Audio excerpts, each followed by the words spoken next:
Hello everyone, today we are going to learn basic Microsoft Excel tutorial how to insert multiple rows.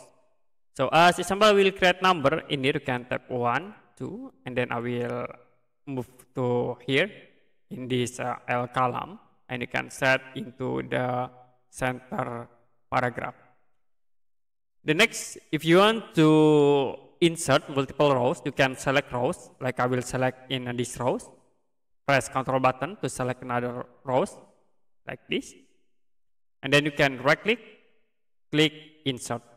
So to be add one rows in this every row selected.